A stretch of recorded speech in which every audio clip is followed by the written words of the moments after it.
Michael J. Dude, you know what's rising this week? I got a suspicion. Yeah. Zendikar is rising. Oh yeah, it's back again. And this time, is this a prequel almost? Like I don't know, or is it just like rising from the ashes? No clue. I don't think it's a prequel. I think that the Eldrazi have been banished already by Nahiri and story. Well, good. So now we're seeing Zendikar rise back up again. Yeah. I like that. So we have an exclusive preview card. Oh yeah. Yeah. So and keep in mind the unit type, like, so it is a creature, and the pedigree of this creature type is actually, it has a long and storied history, right? Oh yeah, absolutely. Including, it has two creature types actually, and I think both of them are in play here. So I remember when I sent you when I sent you the preview card last week. Do you remember what you said back to me? A troll, to be sure. Yes, this is a troll. So Murasa Brute is 2 and a G for a 3/3 troll warrior, no rules text. So I wouldn't think of it so much as no rules text as no drawbacks, right? Like, to begin with, Murasa Brute is basically a tournament staple with several upgrades, right? So Gnarled Mass was a very, very, very successful card in its day, and more restrictive to cast, right? Like double G. Right, and that's, obviously it doesn't help Devotion as much anyway, but I don't think this card is going to see a lot of play in Devotion decks. The other thing is the warrior type is pretty dope, right? Yeah, so that's particularly in this set where it's like party or party. That's the thing. So when they selected us to do the Murasa Brute... No, talk to me about the Brute. Obviously, the Gnarled Mass aspect came into it with a little bit of a tongue-in-cheek, but it is important that it's a warrior. So there is a new mechanic in Zendikar Rising called Party, and when you get the party started, you get a warrior, you get a wizard, you get a rogue, and you get a cleric, and things happen. So you just have to be wary of creature types now in a different way than you did before. Like people play, red wizards or blue-red wizards. That's a thing because having a lot of wizards might be good. Now there are a lot of things mechanically with the party the party stuff from Zendikar Rising that it actually helps to have a warrior, and not just all warriors maybe, but like a warrior in context with some other creature types. So I know, obviously, who wouldn't know, listening to our cast, your storied history with Gnarled Mass. But a lot of people might not realize I've got a past with trolls in Magic, like the creature type. I didn't know that. What is your past? Yeah. So now on the surface, you might think, oh, is it stuff like you played Ithtin Troll back in 95? And well, that's true. Who cares? And well, I did win half of my power with Sedge Troll. Who cares? Sedge Troll was a maniac back in the day. There were not creatures like that. 3/3 regenerating for 3? Oh yeah. My Sedge Troll put in work. How could it not? What? That must have been the best creature available. Well, plus, I was actually the person who I was playing Sedge Troll before Incinerate was a card. Incinerate actually messed up my strategy. Incinerate, that came out in Ice Age? Yeah. Oh my gosh. My first PTQ win in the finals, I lost to Eric Lauer. Thank God it was a 2-slotter. He had an anti-snow-covered Swamp Walk, anti-regeneration zombie deck of my deck that was all regenerating snow-covered swamp deck. I mean, like, it cannot be another match that either of the texts of those cards came up, but they came up on both ends against me. No, my biggest link to trolls is actually a 3-cost green troll. Well, one of the first cards I designed when I was actually out at Wizards of the Coast is a card called Troll Ascetic. Oh, I know a Troll Ascetic. Yeah. Yeah, I mean, other people, like, I didn't do the initial design, but I put together the recipe of, well, what about hexproof and regeneration? And this is the optimized body for our task. Yeah, you resolved that against Psychotog decks. It was bad times for them. There was a pretty good window, and I think is extended the format. And that was real good. You throw some equipment on him. I believe it. Yeah, there's a sort of blackout period where by the time Troll Aesthetic went to print, I didn't really see it too much in extended or anything yet. But yeah, 3-cost green trolls will always have a place in my heart. Like a lot of the cards that I made before going out there, not quite as like I've made a lot of bad cards. What's bad? I mean, I don't know. It depends on what you consider by bad. I made 1/2 vanilla. For what? For G two. Or for W or for more? For 2 colorless. Oh, that's Alpha bad. And Omega Mirror. I'll put that one on bad. Yeah, the colorless squire. But anyway, dude, so this guy's like potentially a quarter of your party, right? It's bigger than a grizzly bear. It is. Right. And like it can actually like duck under Cryptic Command if I think that if this guy's ever getting in a duel with Cryptic Command, the Cryptic Command player is going to be fine with that. You ducked under my Cryptic Command. You got me. And it's like they always say, some adventuring parties are made up of old friends, their common bonds bolstering them in the face of peril. Other parties simply hire the biggest, meanest muscle they can find. It's like they always say. Which one does got the Murasa Brute? That's hopefully us, because that guy is the best card we've talked about on the cast so far today. All right, well, besides Troll Aesthetic. Well, but Troll Aesthetic's not from Zendikar Rising. You want to talk about some other Zendikar Rising stuff? I think so. I think that we'll leave it as an exercise for the reader instead of spoiling, the perfect troll deck. All the places you can play Murasa Brute, they can just summon that up themselves. There is a different green creature that, a little closer to Troll Aesthetic in stats, Tajuru Paragon. 1 and a green for a 3/2 elf cleric rogue warrior wizard. And then it has kicker 3. When it enters the battlefield, if it was kicked, reveal the top 6 cards of your library, and you may put a card that shares a creature type with it into your hand and put the rest on the bottom. So, almost always you're just getting an elf, a cleric, a rogue, a warrior, or a wizard off the top of 6 cards, which is a ton of selection, right? And that's for when you kick it. But even if you don't, the fail state is a 2-cost 3/2 elf, cleric, rogue, warrior, wizard. Elf has lots of implications anyway in a lot of formats, but cleric, rogue, warrior, wizard are the 4 types that can be in a party. Absolutely. And for those not familiar, the way this party mechanic works of sorts is that there are some cards that care about how many people are in your party, how many adventurers there are in your party. And your party can have up to 1 cleric, up to 1 rogue, up to 1 warrior, and up to 1 wizard. And it's okay if they're all wizards. But you just don't get as the long bonus as one of them is a wizard. Well, you can also have a wizard warrior, a wizard rogue, a wizard cleric. The point is that every creature can only fill 1 role in your party. It's like you're playing Final Fantasy, and you've got 4 slots, and you can get a wizard, a cleric, a rogue, and a warrior, and that's just like a great mix, if you don't want to just be doing some weird like red mage stuff. But the Tajuru Paragon is special in that she can fill any of the 4 roles. Whichever one you're missing, she can fill, and you always get the highest number, Oh yeah.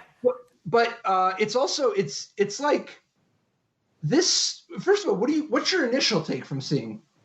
I think this card might be spectacular, right? It seems to me like very on the order of a Merfolk Branchwalker, right? So Merfolk Branchwalker, all over the place in Standard when it was legal in Standard. It sees play in larger formats than standard. Sometimes you would get a 3-2 for 2, which is what Tajiri Paragon is, and then sometimes you would get card advantage.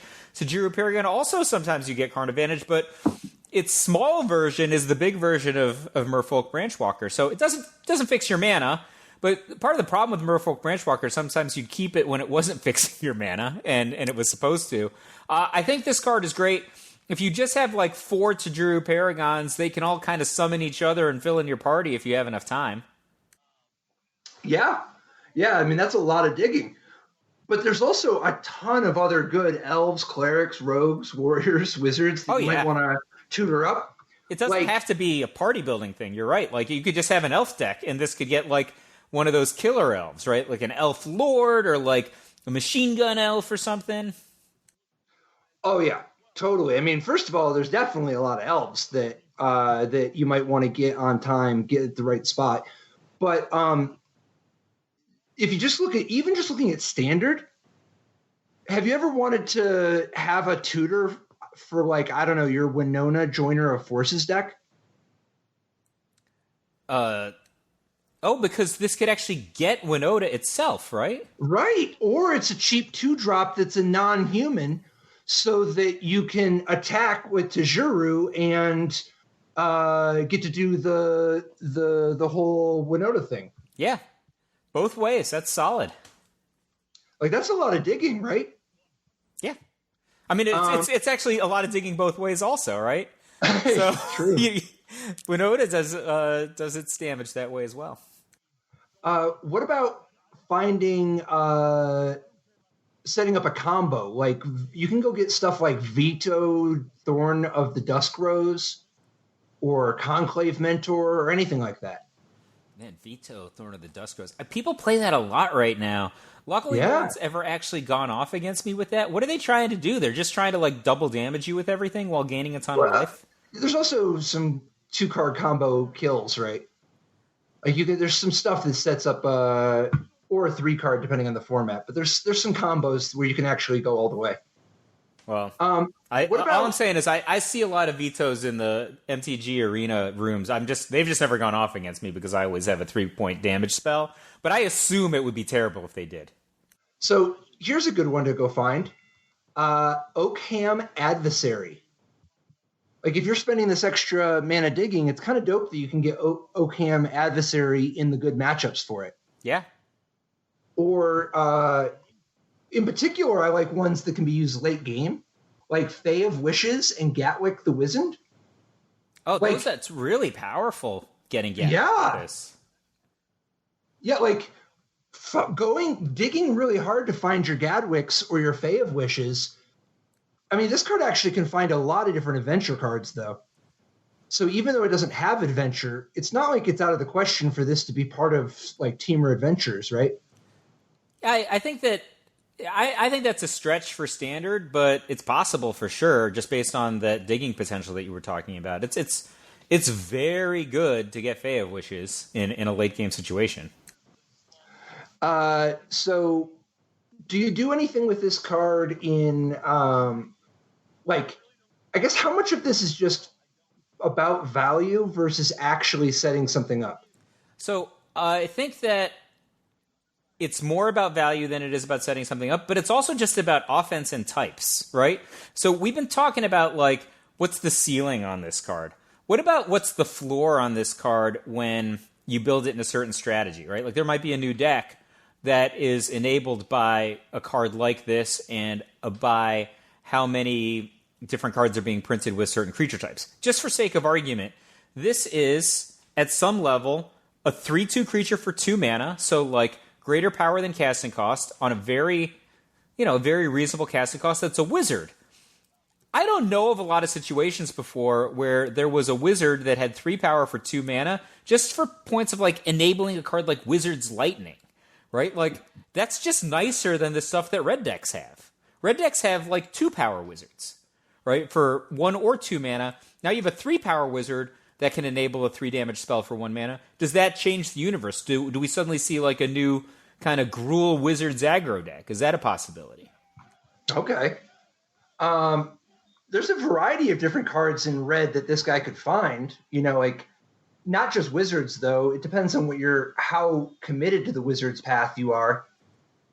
Like, would you ever end up in a spot where you're like doing some wizard stuff, but you still have a little bit of stuff like Robber of the Rich, who's a rogue? Or do you think are you talking like a really dedicated wizard deck, like maybe in a slightly more powerful format? I was thinking in a slightly more powerful format, like, Wizard's Lightning is not currently legal in Standard.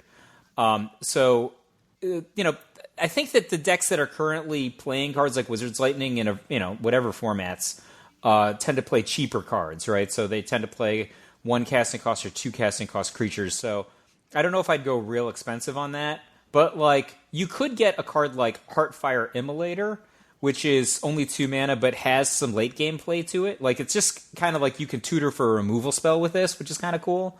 That's actually available in Standard also. It's actually not very exciting, but the fact that you could tutor for removal it's not bad. Yeah. Dude, all I want to do is go find Snapcaster Mage, though, personally. Actually, on the red-green party members' sort of aggressive front, Grotog Bugcatcher is a very unassuming common that I think might have more to it than meets the eye. 1 in a red for a 1/2 trample, and when Grotog Bugcatcher attacks, it gets +1 until end of turn for each creature in your party. It itself is a goblin warrior, so it's attacking as a 2/2 trampler straight up. But like, if you play anybody else to join your party on the next turn, now you actually have a 3/2 trample for 2. With the potential to go even higher. That's awesome, right? So there are already cards that people play that are wizards a lot in red decks, and you already mentioned Robber of the Rich, which is a rogue. Right, and depending on how many goblins you end up playing, because Conspicuous Snoop is a goblin. If you're in for that kind of a thing, it's a rogue also. I mean, yeah. So I think like this card is exactly how you described it. It's unassuming. I think it's very deceptively dangerous, right? So in most normal situations, it's going to be attacking at least as a 2/2 because it is itself as a warrior, like you said, a 2/2 trample, I should say. Yep. If you have anything, it's like a 3/2 trample, and if you can have a much higher ceiling than that, it can be as much as 5/2 without any additional boosts. And the fact that it has trample just on itself, I think lends some possibilities like, giant growth type stuff that might not normally be the first thing that you look for. But imagine having 2 Grotag Bugcatchers in a deck that even has just like 1 or 2 other party member types. Like, that's probably a very difficult situation for the opponent to defend against, right? Like, how much do they value your trample when blocking? How much do they value the possibility that you might have a giant growth if you have damage-based removal?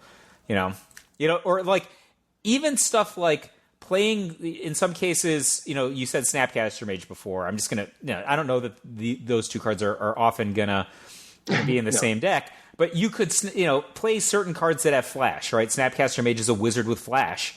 That's like a combat trick, potentially with Grotag Bugcatcher. Well, sort of. You can't do it in the middle of combat because it's a trigger that happens. Yeah, I guess you have to do it, but still, it's in. If you do combat, it on your opponent's right? end step, you can surprise them. Okay. Like you can Snapcaster Mage down on your opponent's end step, untap, and attack with both the Snapcaster and the Bugcatcher being a little bigger. All right, so we're gonna give me 63% on that one.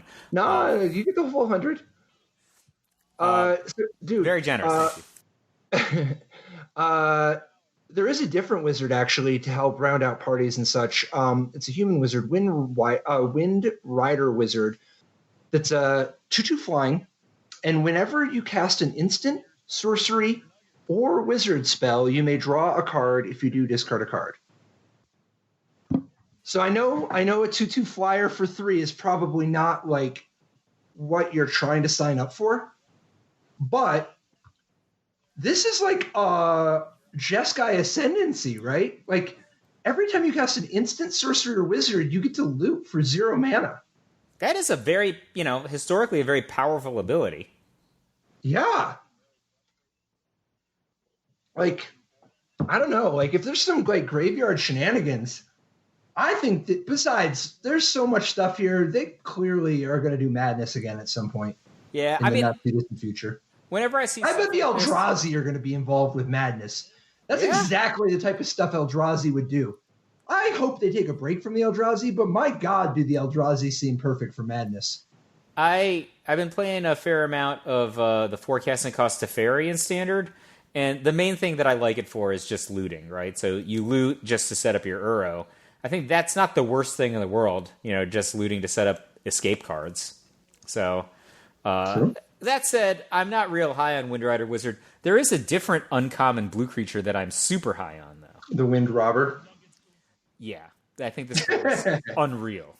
I think it's just like the Grotech Budgecatcher, which is like... There's no way this card is unreal. It's awesome. It's playable. You're saying this card is like that much better? Do you think this card is better than Terramander? No, it's different than Terramander. Terramander is like so fringe these days. It's still legal. Let me give you a context, right? So a different card in this set is Tajuru Blightblade, right? Which is G for a 1/1 Death Touch, which is not very exciting. But there is some tradition of people siding in like small 1/1 creatures with Death Touch just to defend themselves, right? That's happened in certain formats. This is what I think about Merfolk Windrobber.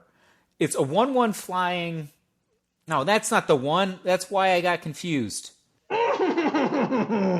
It's the Flash one that I was excited by. Oh, but that's a common. I thought you were an uncommon. I was wrong. Okay, so the common... Okay, this guy's a little better. So blue for a 1/1 Flash human rogue, and when Zulaport Duelist enters the battlefield, up to one target creature gets -2/-0 until end of turn. Its controller mills 2 cards. This one, you agree, is awesome, right?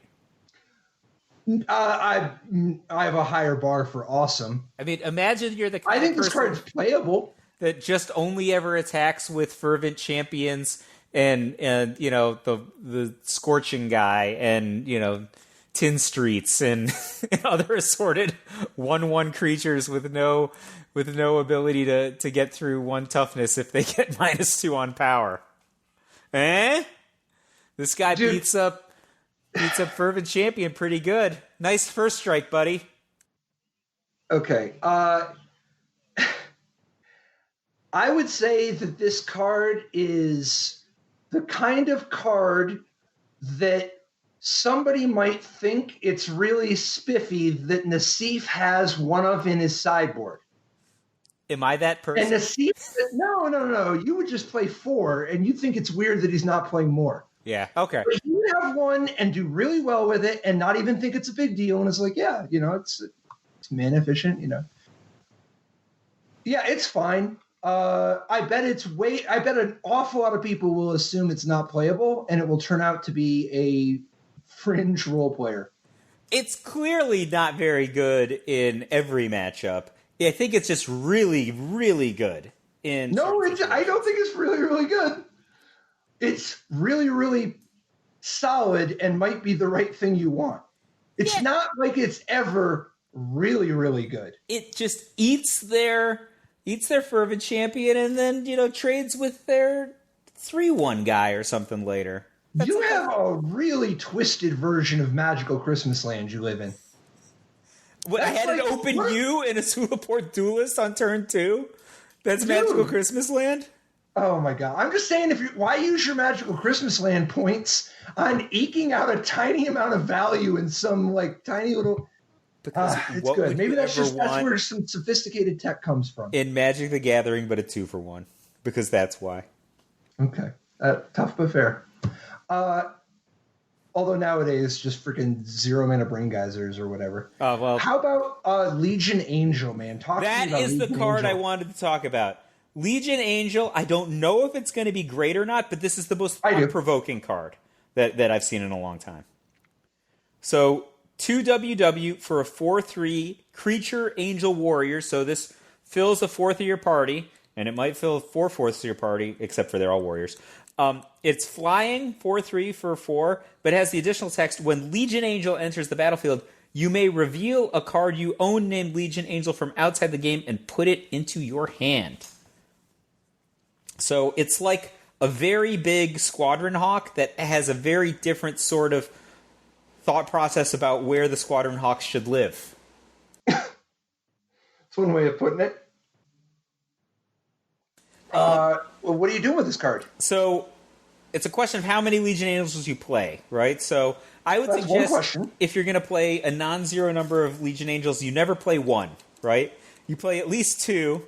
And well, wait. Don't you always play four? It's just that you sideboard some of them? So I don't know if you always play four. Like, if you just don't... I mean, I don't know.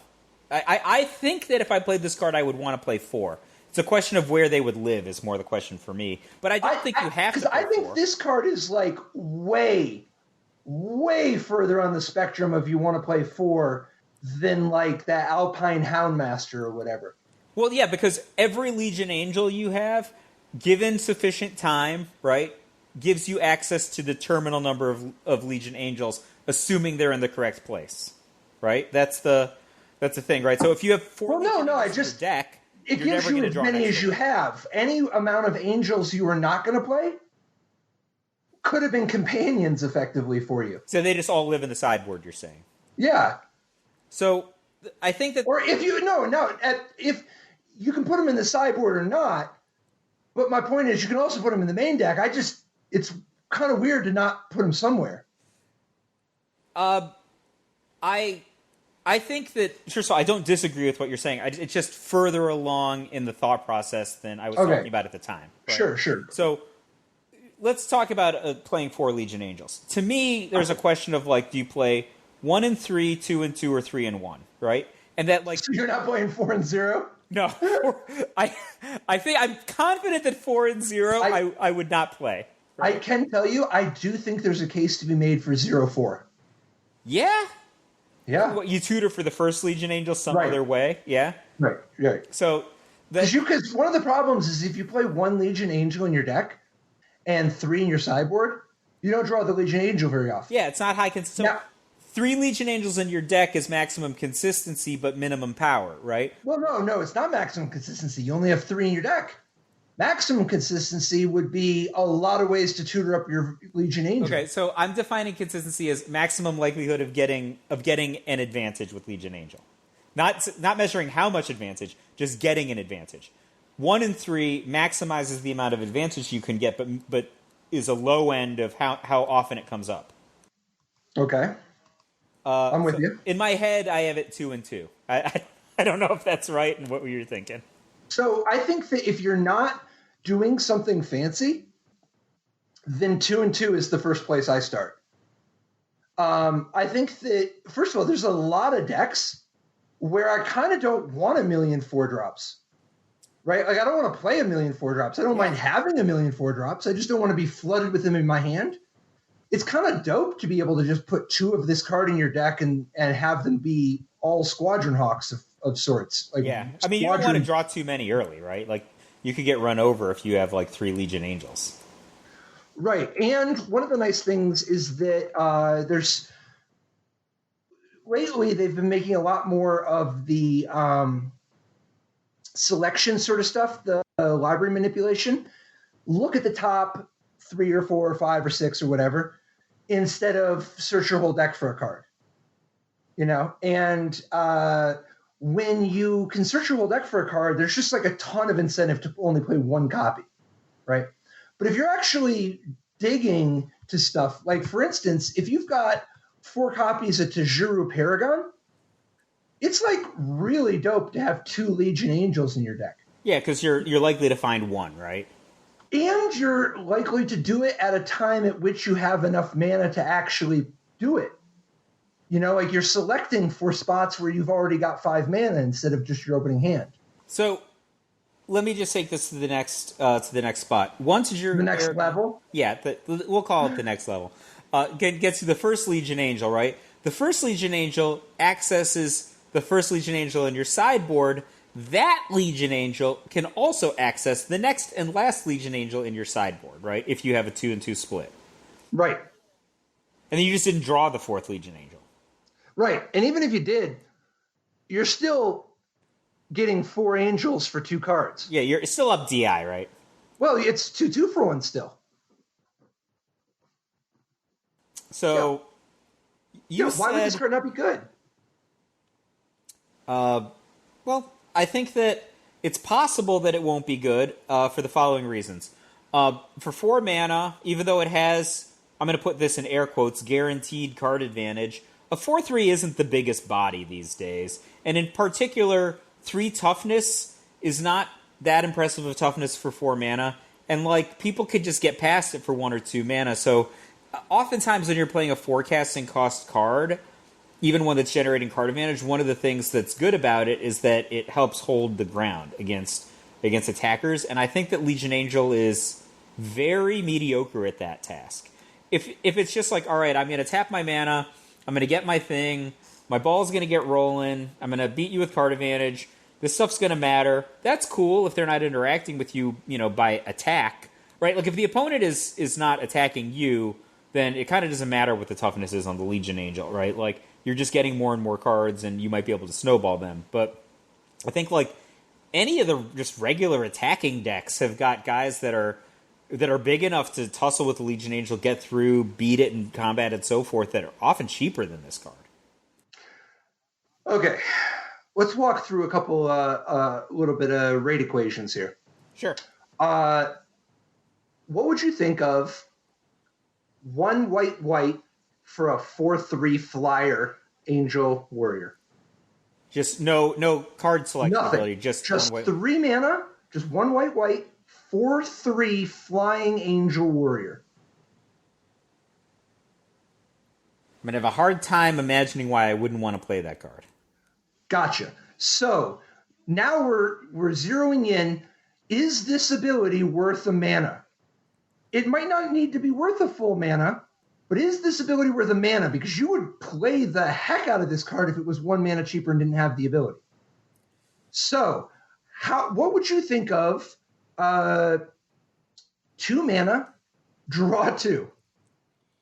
2 mana, draw 2. In. That sounds really good, right? Yeah. Okay. What about, what would you think of 2 white, 4/3 flying, draw a card? Not good enough. You don't think that draw a card is worth 1 more mana on that 4/3 flyer that you like so much? I don't think so. Dude, you played 2/2 draw a card for 4 with no abilities. Like, not recently. I mean, if I'm getting landed to play, usually if I'm going to play some sort of 2/2 garbage for You're 4, out of your mind. Would you play with a 2/3 flyer that draws a card and gains you 3 life? For 4? Yeah. No. Do you remember that staple? I did not like that card. Every week when we talked about that card, I called it not Elite Guard Mage. Dude, this is an Elite Guard Mage. The theoretical made-up card I'm describing is an Elite Guard Mage where instead of gaining 3 life, you get 2 extra attack. And it's the 1 color. Well, the other thing is it's also not just drawing a card, it's drawing the first domino in a series of cards. Maybe. We're getting to that because I'm trying to show you that on rate, if you believe that a 2 white... How about this? Without respect to whether it's good or not, would you agree that a 2 white flying Angel Warrior, when it enters the battlefield, draw a card, is at least in the same league as the Elite? Sure. The Elite Guard Mage. Multi-format staple. Okay, so... to be fair, the Elite Guard Mage is a multi-format staple in part because it's more than 1 color. Sure, and it's a human, blah, blah, blah. But the point is the card's good. So if you believe that Legion, the 4/3 flying draw a card is at least somewhat comparable there, imagine if the card you draw is a 2 mana draw 2. Well, you would love that, right? Well, yeah. And how about this? If this card was a 2 white 4/3 flyer that draws you a 2 mana draw 2, that sounds really good, right? Yeah. What do I want in Magic other than a 2-for-1? Totally. So what if that 2-cost card that draws you 2 cards, both of those cards are always 1 white white 4/3 flyer? Now, what if it's even better? Instead of having to pay 2 mana up front, you just pay in installments. You pay 1 mana to draw a card and get a 4/3 flyer, and then you flash it back for 1 mana to get a 4/3 flyer. Interesting. All those deals are really good. I Now suppose you can make that argument. They hand wave the part. Okay. All jokes aside, here's a couple parts that I kind of hand waved that's cheating a little. The first is you have to trade 2 your sideboard spots. Sideboard slots are valuable. They're very valuable, but this is not that valuable. Differently valuable when you have like guaranteed card advantage, right? Companions taught us that. Right. Well, sure. If Companions taught anybody who didn't already know it yet. Second, that a free card was better than some optionality. Second, part of what makes a 4/3 flyer so amazing is that you played it on turn 3. The third 4/3 flyer on turn 6 has a decreased marginal utility. I am cheating a little bit there because you can't just pretend that because a 4/3 flyer is so dope on turn 3 that it's equally dope on turn 6. Yeah, and the other thing is the value of a mana to drawing a card changes very much when it's a 3-drop, a 4-drop, etc. Right? Like the more mana you're stretching this thing into, the more return you have to get in order for it to be playable in your deck. Totally. So with those, concessions, I think this card's good. Like, I also just don't think that they can help themselves. Then again, who knows? Maybe Alpine Houndmaster will never be good either because we're going to deal with nothing but freaking Uros and stuff.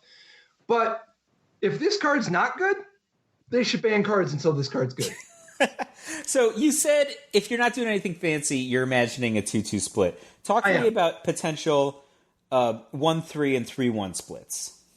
So if you're going to play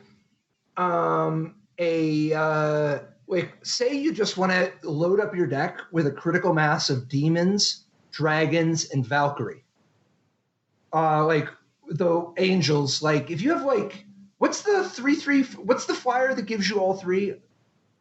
Of the Mardu colored one. Yeah, angel, demon, and dragon. Yep. If you just want to get a critical mass, it might be the case that you just have to play some Legion Angels because there just might not be enough other angels. I mean, that's pretty cool, though. You're cascading card advantage that way. Right. And it might be one of those deals where when you're getting that much card advantage and you get the ball rolling, you don't need to have multiple Legion Angels in your sideboard. I don't know. That's like one possible thing. I'm not that into it, but I think that one spot that's really cool is that you can change the number of Legion Angels that are in your deck and your sideboard. You can actually... Like during a tournament? In the middle, in between games. Yeah. You can sideboard 1 Legion Angel out or sideboard 1 Legion Angel in. There's some matchups where maybe it's just you really want to have the threats early and you just never have time to go play the extra angel, the third angel. But like maybe there's some matchups where Legion Angel isn't that good. But if you sideboard out 1, the 1 Legion Angel is like a plan. Oh, yeah. Like, I was kind of imagining, you know how like there used to be those Wilderness Reclamation decks that had like 1 Callous Dismissal? And like that's the only way they could win? Like, and imagine just like some Azorius control deck that is like 1 Legion Angel somewhere, and it's got like 3 Legion Angels in the sideboard, and that's just like, it just plays 1 Legion Angel at a time, because 1 Legion Angel implies future Legion Angels if they have removal. But you might want to be in a situation where you can have 3 Legion Angels in your deck, right? Just to start applying pressure earlier and people don't expect it because you're this super slow deck. Yep. Yeah, and I wouldn't want your only victory condition to be the 1 Legion Angel in your main deck with the chain implied. But like if that was like a dimension where you've got, you got 1 hexproof threat, a couple of different planeswalkers, 1 Legion Angel. Right, you have like castles or something. It doesn't matter. I'm just imagining. Right. Oh no, I'm with you. I agree. I do think that as far as fanciness goes, the big fancy thing is just having one Legion Angel with ways to go get it. Right? Like if you're playing a format that actually has a little bit harder of tutors, you also can be transformational. You see, you can play a blue-white deck that doesn't have any creatures. It just has planeswalkers. I think it's going to be an interesting sideboard plan to have 4 of these in your sideboard. And then you sideboard 1 in. Oh, that's kind of cool. Yeah, because isn't it kind of cool that it just doesn't actually... Now, if you're playing a deck that has a lot of bad cards you want to take out, then you don't really get the value.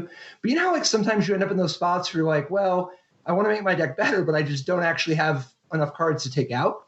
Yeah. That's a really efficient package for transforming. Yeah, I was also thinking about, like, there are a lot of situations where you have a lot of cards that are good and a lot of cards that are medium, and you don't always know, based on your opponent's build, which ones are which. Having, like, the 4 Legion Angels as, like, highly modal cards in terms of where they can live is actually a pretty big advantage when you aren't sure what to do, assuming you're playing a tournament where you don't know 100% of your opponent's deck. True. Here's another thing you can do with Legion Angel that's fancy. Wake Up Heliod. Oh. That's a lot of devotion, right? Yeah, that's a lot of... It's like 8 pips at some point. Dude, you can just get devotion for days. Yeah. That's a lot, right? Plus, it's not like a 4/3 flyer is a bad card to give lifelink to. Yeah, I mean, I think the card is pretty good, probably. I think you're probably right. You've convinced me. And I like the distributions of Legion Angels that you've described. All those things. Plus. What do you think of a different white card, the Tazri Beacon of Unity? This is the 4 and a white 4/6 legendary human warrior. It costs 1 less for each creature in your party, so you can theoretically play it as a 1-cost 4/6. And then that would also be cool if you could. It also has the ability of this is a bunch of with weird hybrid where it's 2 or a blue, 2 or a black, 2 or a red, and 2 or a green. Look at the top 6 cards of your library. You may reveal up to 2 cleric, rogue, warrior, wizard, and or ally cards from among them, and put them ally. That's extra. Yep. And put them into your hand. Put the rest on the bottom of your library in a random order. I don't know. I'm having a hard time wrapping my head around this one. Okay. I feel like it's like on one hand, I'm like mentally comparing this to Kenrith, right? I know, but I think that's the trick. You don't want to. Don't be tricked by that. That's an illusion. So the thing is, this card is like not that great, even when you get it and you're like getting them, and it's like it asks so much deck building cost, right? So like that I agree with. if you're gonna get a decent rate on the card drawing ability, I mean, first of all, forget about getting the discount on getting into play, right? Like, no, you're out of your mind. That's the good part. Really? Yeah, I have 4 dudes in play, and the thing that I'm most worried about is getting my 4/6 for cheaper. I mean, it's nice if you have 4. Dude, you're making the same. This is Tassiger. This is not Tassiger. Yes, it is. This is a Tassiger. That's what this card is. Okay, how about this? Let's start with this. Do you think a 3-cost 4/6 that you could pay 4 to draw a card would be interesting? 3? Yeah, that would be amazing. Yeah, that would be unreal. Yes, unreal. Completely, right. So if you can get to that part. So first of all, to get to a 3-cost 4/6, which is like bigger than all those woolly Thoctor types or whatever. Yeah. You need 2 You dealers. only need 2. 2 is not that many. You can just play a 1 and a 2 and you're there. I mean, for that matter, a 4-cost 4/6 that's just a 4-cost 4/6 that never has the card drawing thing ain't that bad. No, it's not. It's like really, it's fine. It's fine. But like, if you ever do it, if you just get it and play at a discount, it takes so little for that to be so good. So then we look at this card draw ability. And it's going to scare a lot of people off because it's like, holy moly. Yeah. But here's some things. I just paid 8 mana and drew 0 cards. I don't know why don't play this card in a mono white deck. But look, even if you're playing a 2-color deck, it's how often do you end up with like off-color tri-lands? Wait. I need to address something you just said. Yeah. You said don't play this in a mono white deck. And to that I say, why not? Let's take a detour for a second to the land of lands. And there are cards like Bright Climb Pathway that just makes white unless I want it to make black. Right? You could just play a mono white deck that had only white lands, except for when you want them to be other colors. Right, like That's an available strategy. Right, like you can just have your Boulder Loft Pathway be either it can be a Branch Loft Pathway or a Boulder Loft Pathway. Right? And you can just have your Pillar Verge Pathway be a Needle Leverage Pathway. Yeah. Right? So basically, I don't know all the names of all the lands yet, but presumably there's 4 different ones that are white on one side and another color on the other side. That's what I'm presuming. Do you presume the same thing? Yeah, I don't know. Maybe. It is pretty wild that they've shown so far red, green, blue, red, black, white, black, blue, green, white, and red, white. Yeah. It really it indicates that most likely that there's going to be 10. Yeah, that they're going to be 10. So if that's the case, I think you could just safely play, even if you're playing a mono white deck, you could safely play 16 of these things that could be a different color. Yep. If you wanted, and if you need it for white on turn 1, it's also there. So to that point, I do think you could play this in mono white deck. You're right. And then you could just go back to I just think it's possible. I don't know if it's good, but I think it's an available strategy. So when you think about how strong this ability is, if you pay 6 and you draw 2 of the top 6 cards of your deck with selection, that's a pretty good browse, Like, that's really quite good. And that's at just 6. Heaven forbid you get to 4 mana and you're just drawing 2 cards for 4 mana. That's pretty hot, right? Right, but you don't even have to draw very many cards because your 3 mana 4/6 is already putting in work, and he's got good types. Like she's got good types. 4/6 human, warrior, and it's legendary. That's like a lot of things going for you. Yeah. All right, I'm sold. This card has been upgraded. Isn't this card like such a good card to dig to with your Tajuru Paragon? Yeah. Here's another thing you can do. You can attack with Winota and put Tazri into play attacking already. All right, they lose. They're destroyed. That's the same as like an Agent of Treachery. Basically. Well, here's a 100 mana thing that is a built-in card advantage engine. Go fish. Right? Like, yeah, but doesn't the cost reduction ability seem unreal? Yeah. It's just like so good. Like, I actually... obviously it's super dope if you ever get a 1 mana 4/6, but that's not... You don't have to try that. I think like any deck that actually has go wide elements, right, that have the relevant creature types, it's just, you're going to get like a pretty decent discount, right? Unfortunately, it's not like human and dinosaur, right? But like, just extrapolate that there were things like human and dinosaur that would work here. And I think, probably you don't have to think very hard to get there. And it's not like there aren't like lots of dope, cards of all the different types. And we haven't even seen that much from Zendikar Rising yet. But like, whatever combination of colors you want to play, if your deck has Brazen Borrowers and Fae of Wishes and like who knows what all you might be playing, there's like a lot of really good cards that you already want to play. Plus, if you just card in a more powered format. The mana bases are going to be wild. Like, I was just imagining when you were talking about Brazen Borrower and Fae of Wishes, what if you just played like an Azorius colored deck? The number of different double-sided lands you could play in that deck that are like just theoretically blue or white, but also enable cards like Tazri's card drawing ability, that seems crazy good to me. Plus, who knows, if you just play like green-white, you might have a bunch of those mana dorks that are just making whatever color you want. Like super fixers, yeah.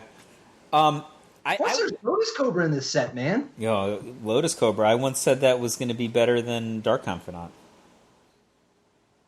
I'm actually, jury's out. I don't think most people would say it's better than Dark Confidant, but I think Dark Confidant's still ahead. I mean, Lotus Cobra had a nice career. It was in that sweet deck that Raptor played. It was in a bunch of sweet decks in Standard on the high end. Can we give him credit where credit's due? Lotus Cobra is a rare instead of a mythic. Good. Seriously. Well, no, it was a mythic before. I think that they have undone an injustice in the world. It's a small thing, but it's a thing. It's so easy to get hung up on certain types of things like, oh, this thing is more profitable, or, oh, it's so... Like, for instance, the fetch land priceless treasure stuff? They're not in the draft boosters. They're in the boosters that cost extra. Oh, well. But it's not always stuff like that. There's also stuff like Lotus Cobra being shifted down to rare. So credit where credit's due. Lotus Cobra, it plays well anyway as a rare. I'm glad that it's rare. I have two blue cards I want to talk about before we end this one. Right. So one of them I think we can do quicker, and then the other one I think is really super exciting in particular for you.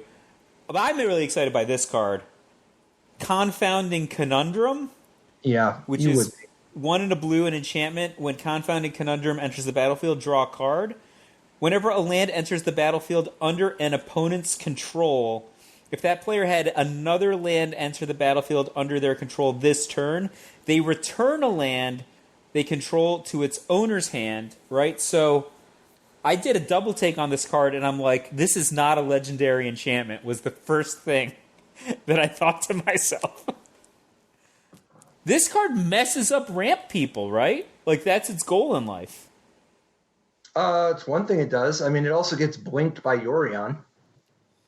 Oh, wow, that's really nice. Right, so this is very Omen of the Sea-ish, in addition to having some text against ramp people.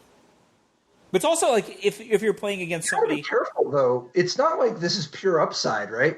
Yeah, like if they're playing like a fast bond deck, for example, they're going to get around it okay. Well, no, it's not even just that, though. Like, say they... First of all, if they can play more than one land in a turn anyway, which presumably they can because they're playing a ramp deck or whatever, you can actually, you can end up in a spot where they can actually net a mana, right? Yeah, that's possible, right? It's not very likely, but it's possible. But I think that it will also catch a lot of players, especially early on, like how this interacts with a card like Fabled Passage. You're always trying to catch people with the okie doke. No, I'm not trying to trick people. I'm saying people are going to have that mistake. No, I know, but what I mean is that, I mean, maybe that's just a different mentality, but you're not really trying to, I guess. Patrick, you are a high empathy friend of mine, but I'm going to say this to you anyway. Not everyone is a Pro Tour Champion Hall of Famer. Yeah, but some of us are mortal. Dude, I'm just saying that almost all of the time that you play with this card is not going to be the beginning when people don't know how it works. Yeah. So, that part of the value doesn't represent a very substantial part of the understanding that there is to be gleaned. That's true. That's all I mean. The lands blinking, though, actually has some other implications, though, right? For instance, if your opponent has a land that does something when it enters the battlefield, they could just do it every turn, right? Like they could just be playing a Scry Temple whenever they have the ability to ramp, and then they get an extra Scry out of it. Sure. Or they could gain a life from their Tranquil Cove, or they could, do something really dope with like Mystic Sanctuary or Dwarven Mine or something. Yeah, I think its primary consideration. It's weird because a lot of these cards are rotating now. Would be like against Risen Reef, against Genesis Ultimatum is still going to be legal, but I think this is an important tool in blunting some of those matchups. Or actually, it's weirdly enough, probably if you were playing like the Genesis Ultimatum Mirror, this would be a good card to have on your side of the table, right? I guess. I don't know. They still have all their stuff. Who cares? I guess if they're casting Genesis Ultimatum, Confounded Conundrum might not get you out of it. Although I still think this is a cool card. I think it's gonna have some play. Well, no, okay. You just skipped over the part that's like actually like a build around. Do you not want to play this card with like Field of Ruin or Ghost Town? Oh. Yeah. That card's even legal in Standard right now. Yeah. That's sweet. See, that's the thing. Because if you already have Yorion to get some value out of some random donk enchantment, the bar is not that high of what you need to get out of it. So in for that. And that's so if they're about to make a ton of new non-basic lands that people want to play, you're going to be in for that kind of stuff anyway. You know? God. I'm telling you, isn't this all you've ever wanted in life besides a 2-for-1?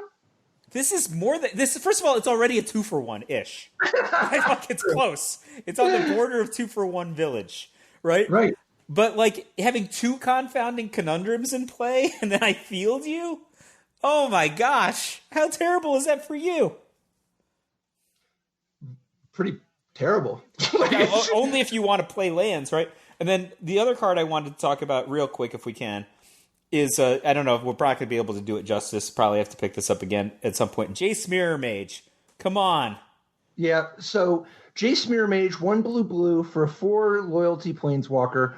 That you can +1 to give him Scry 2, or to Scry 2, and you can pay 0 to draw a card and reveal it, remove a number of loyalty counters equal to that card's converted mana cost from Jace.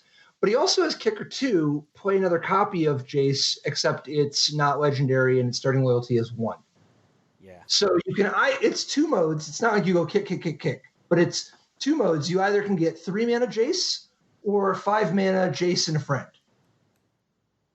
Talk to me about Jace Mirror Mage, man. So 3 mana version seems pretty solid to me. So 3 mana, you have a 4 loyalty planeswalker. There's worse things in the world than a free scry that's adding loyalty. You can do that or a real draw. The important thing, I think, for 3 mana Jace to understand is when you flip over that card, you could flip over an Emrakul, right? It's a 15. You can still flip it over. It just happens to kill Jace, right? I think that is the important bridge to cross on this card. And if you flip a land, it's 0. Right. Nothing. So I think that's the super value on this card. When you have the 5 mana version with double Jace, one of them can just scry to make sure that the top card is attractive to the other one to pick up. Exactly. That's the whole point, is that if you can get into a spot, because like even if it's by himself, he can scry 2, and theoretically, if you keep them both, you can keep the land as the second card. And then you just next turn draw, and then you switch and you go, okay, I'm going to 0. This guy's got some of that Jace the Mind Sculptor action going there with the way that you can be juggling and then, flipping between the 2 modes. But if you got them both together, you're in a hyperdrive. Yeah, I think like Scry 4 a turn isn't like a huge amount of digging, even if you don't do the draws. Well, sometimes you just have plenty of cards, right? Right? And you just want to I'll just keep scrying to make sure I hit my land drop, like a silly thing like that maybe. But if you got 7 cards and they're not casting anything, that might be better than drawing another, non-land spell. Mm-hmm. Anyway. I'm here for it. I'm in for Jace Mirror Mage. It's about time Jace finally got a good card. Yeah. Well. No, obviously he used to be like the all-time, but like they've let him chill out a little while after, Teferi has been the troublemaker of Blue Planeswalkers the last year or so. Yeah. I don't think this card is as good as Teferi Time Raveler. Given the fact that card was banned, That's not a knock against Jace Mirrormaid. I think this card is going to be very good, but not like a main deck play 4 all the time good, but certainly it's going to have its spots. It's going to be a great surgical sideboard card, even not in control decks, right? Like, well, I also I think you're going to want to play this in a lot of control decks in the main deck. Oh, I agree. I'm just saying it's not going to be one of those cards like Teferi that you always play for. No, you're frequently going to play 2. It's a lot more like the Gideon or whatever, where you just play like 1 or 2 or whatever. Maybe you play 4. I don't know. You can play 1 and it's still 2. Okay. So, anyway, I think I'm very excited about Zendikar Rising. And, we got the Brute. Dude, it's a troll. It is. See you next week. Bye-bye.